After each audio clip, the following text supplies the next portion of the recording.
Bachar El-Halabi. He is a political analyst based in Beirut. First of all, I just want to say, Bachar, my condolences for this catastrophe in Beirut. Now, the human angle we've been discussing is so important, especially now as so many are still feared, trapped and unaccounted for.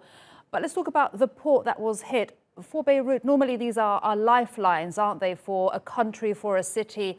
What could this do now for food and medical supplies in a country that is already crippled, where its economy is crippled? Thank you, madam, for your condolences. To start with, the port of Beirut is the main artery for the entire country, as we all know by now, and as we've been following throughout the past months. Lebanon nearly imports everything into the country. We don't manufacture anything. And we import almost everything we need, from a nail to the most important or sophisticated medical supplies. So right now, announcing Lebanon and mainly Beirut as a ravaged state and as a ravaged capital and a devastated capital is also an understatement, to be quite honest with you. Lebanon has already, as you mentioned, defaulted on its debt. Its reserves of foreign exchange are depleted.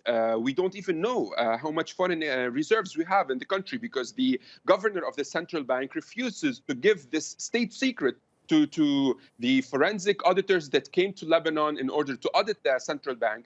And it's part of the bickering process between the different sectarian ruling elite that cover up each other's responsibility in the complete meltdown of the state, of the economy, and right now of the humanitarian disaster that Lebanon is facing. Indeed.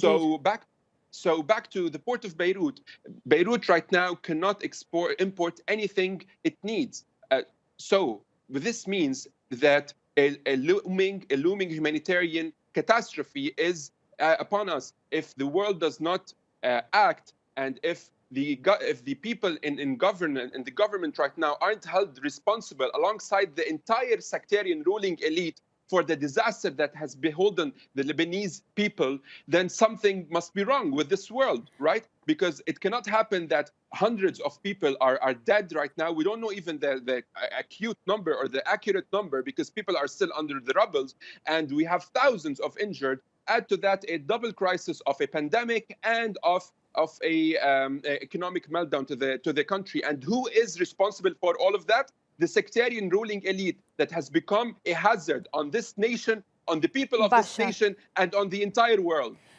Bachar, where in this very, very difficult environment right now does Lebanon, which is the third most indebted country in the world, get the money to recover? And we know it has sanctions on its banks.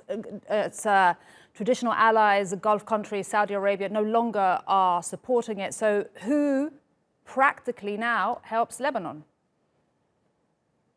Simply for accuracy reasons, Lebanon as a state is not sanctioned. We don't have Lebanese institutions that are sanctioned. There was a bank that was sanctioned. It's the Jamal Trust Bank, because it was laundering money for Hezbollah, the Lebanese militia Hezbollah. But Lebanon as a state and the government is not sanctioned. What should be done right now is that we have an $11 billion, the result of the Sadr conference held in Paris. It is coupled with reforms requested by the international community to be able to unlock these $11 billion. This amount of money has been on the table since 2018. But the bickering between, again, the sectarian ruling elite and the muhassasa, the system in place, that the clientelistic system in place, prevented them from reforming themselves. So it is impossible for any form of reform right now. What should be done is the international community must pressure this ruling elite that is responsible for, that has blood on its hands right now, in order to enact these reforms asked, in order to be able to unlock the Sadr money, in addition to attending to the talks with the IMF and giving the IMF the real numbers of losses on the economic level in the central bank and in the banking sector in general, in order to implement the reforms requested by the international community, in order to be able to unlock the IMF package as well, that is estimated to be between Bachar, $5 and $9 billion. We're going to have to leave it there because we're going to speak to one of our colleagues in Beirut as well. Thank you so much, Bachar El-Halabi. We really appreciate your analysis on this difficult day.